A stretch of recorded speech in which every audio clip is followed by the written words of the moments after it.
Hey guys, welcome back to the channel. We're checking out another video from Alex in Great Britain, and he puts out some amazing content.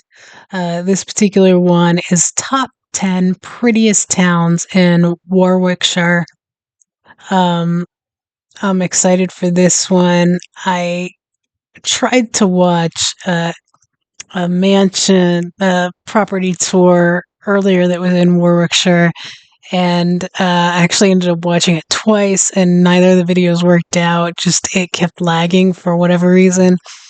Um, so this one ended up popping up, and it's probably better anyways. It wasn't a great match, which is crazy to say.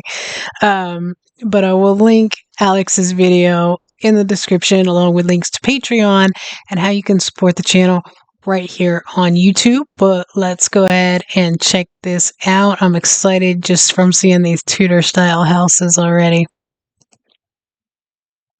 Close to the very centre of England is Warwickshire, a county of architectural treasures, evoking the spirit of a certain playwright who was born here 4.5 centuries ago. But what are its prettiest towns? To establish this, I've visited them all personally, and my conclusions are presented to you in this top 10 list. As per the rules of this series, cities are included for Gorgeous. consideration, but Warwickshire hasn't had a city since 1974. Villages are not included though, as there are just too many of them, so let's get straight to it. Number 10. We start off, or should I say kick off, with the home of a rather well-known 200-year-old sport, the town of Rugby. So it all Okay. began in 1823 when local schoolboy William Webb Ellis disregarded the rules during a football game and picked up the ball and ran with it, and thus rugby football was born.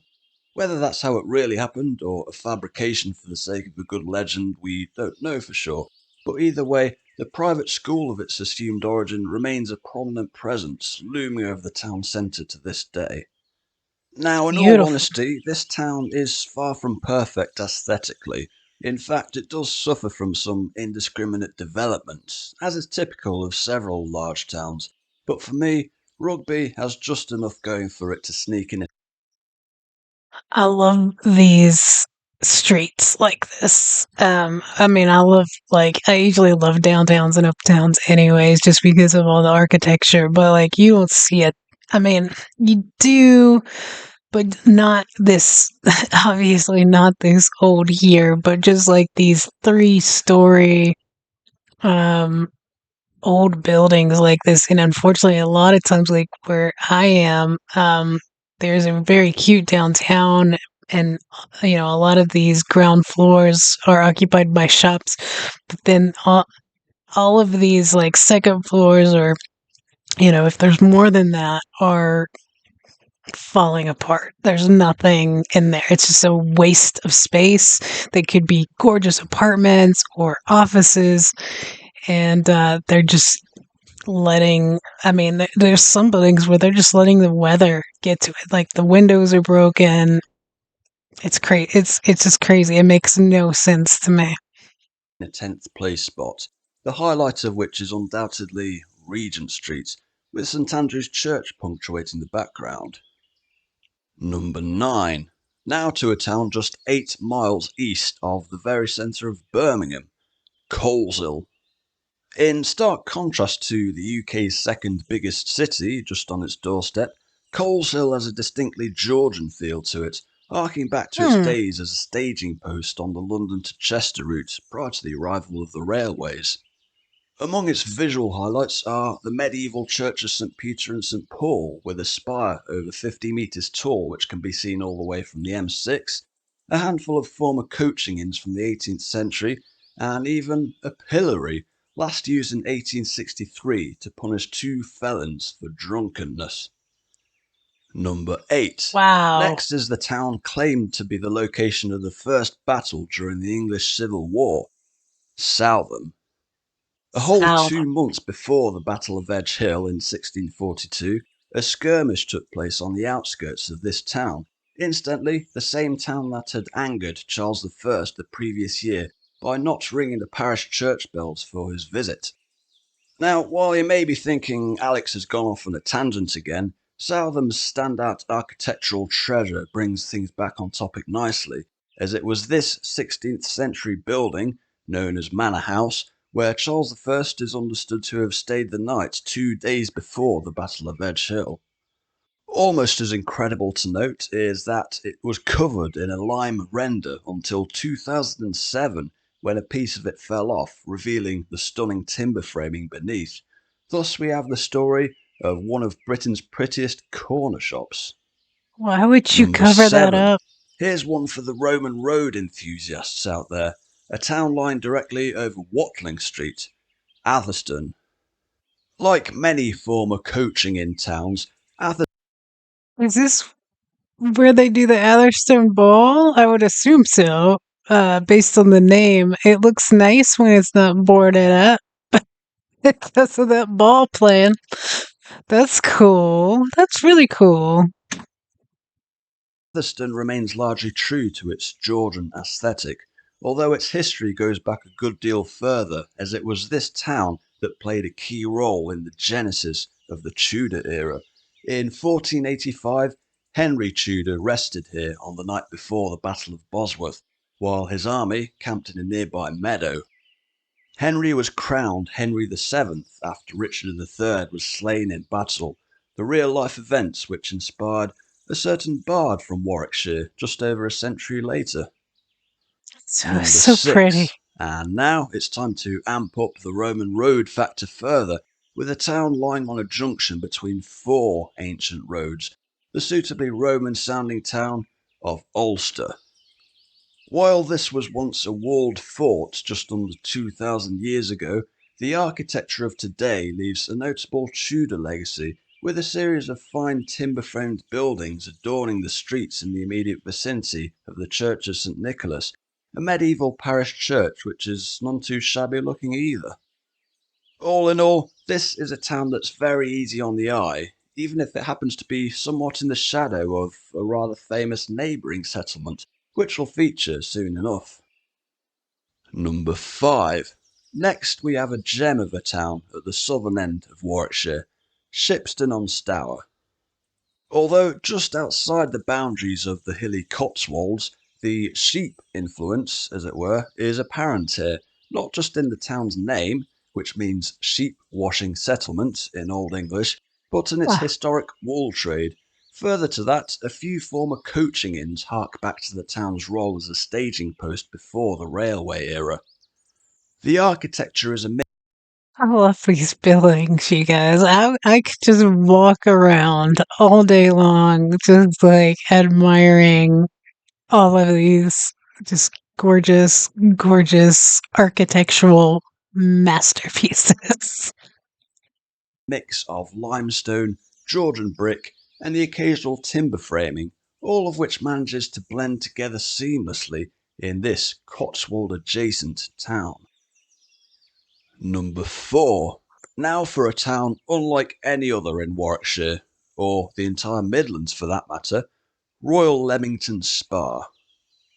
I After a like this spring one. was discovered here in the late 18th century, Leamington was transformed into an opulent spa town, with a young Queen Victoria giving it her royal approval reflected in the name. The town of today will likely trigger feelings of deja vu for anyone visiting from London. That's because the numerous white stuccoed buildings are roughly contemporaneous with the development of Belgravia and other posh parts of the capital, which is to say, Huh. early to mid 19th century. I'm refusing to use the word Regency here, as that only applies to a period of 9 years by strict definition. The arrival of the railways meant that seaside resorts boomed during Queen Victoria's reign, at the expense of inland spa towns, and they don't come much more inland than Leamington Spa. That said, it appears to have reinvented itself favourably as a boutique shopping destination. In a nutshell, like central London, but more affordable, and with more cohesive urban planning. Number 3. And so we enter the top 3 via Warwickshire's smallest town, Henley-in-Arden. While the previous entry of Royal Leamington Spa showcased some of Warwickshire's finest stonemasonry, the county's true architectural strength is its timber-framed buildings from the Tudor and medieval eras, found in abundance in all three podium finishes here.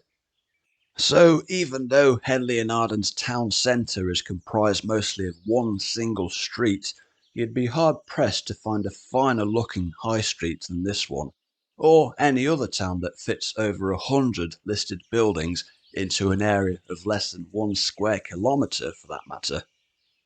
But as with other towns in Warwickshire, it is rather criminally overlooked due to its proximity to a certain neighbouring town, which we're fast approaching. Number 2. So essentially, this one is the big reveal.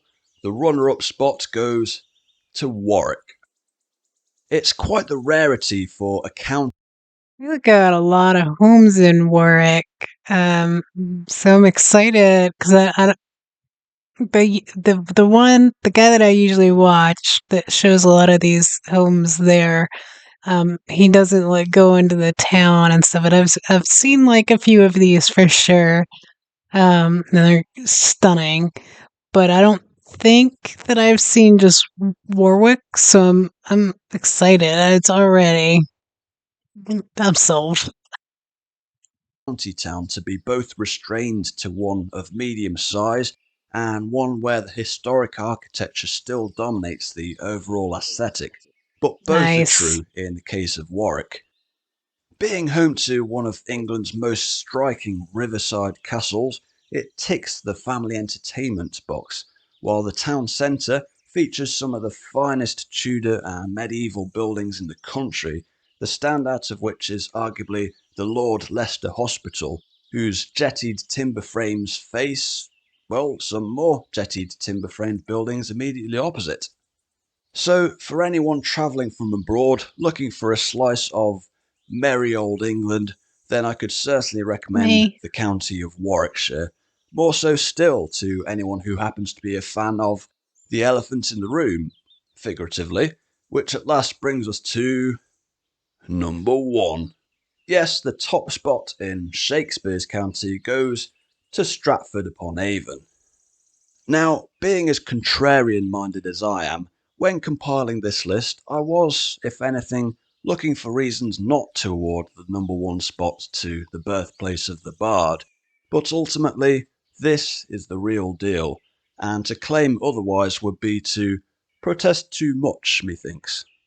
It's abundantly clear that a good chunk of the architecture has been standing here since even before Mary Arden married John Shakespeare and gave birth Gorgeous. to a boy named William in this very building. If anything, it feels as if centuries of subsequent town planners had just too much reverence for its Shakespearean heritage to lay a finger on these dwellings. Then there's the question, what's in a name? Well, Stratford's upon Avon suffix is entirely justified, as this is a town where you can truly walk along the river, not just across it, and it's hard to overstate this point, just as it's hard to name a beautiful town without ample riverside access.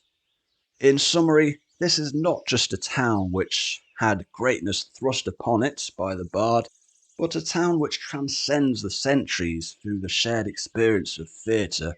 You might say, what's past is prologue. So it's all's well that ends well. Unless you were gunning for Warwick, perhaps. By all means, let me know your thoughts in the comments below, whether you agree or disagree with my picks. And if you'd like to catch up with other counties covered in the series so far, check out the link on the screen now. Thanks for Ooh, watching. Bedfordshire. Let me know in the comments if I should take a look at that next. That was a great video. I always enjoy his stuff. Well, Warwickshire is gorgeous. Just every single one of those was gorgeous. Just another place to add to the list of places I want to see if I get the opportunity to get there. I'm not gonna want to leave, guys. That was awesome. Thanks so much for watching with me. Don't forget to like, share, subscribe, and have an awesome, awesome day, guys. Thanks.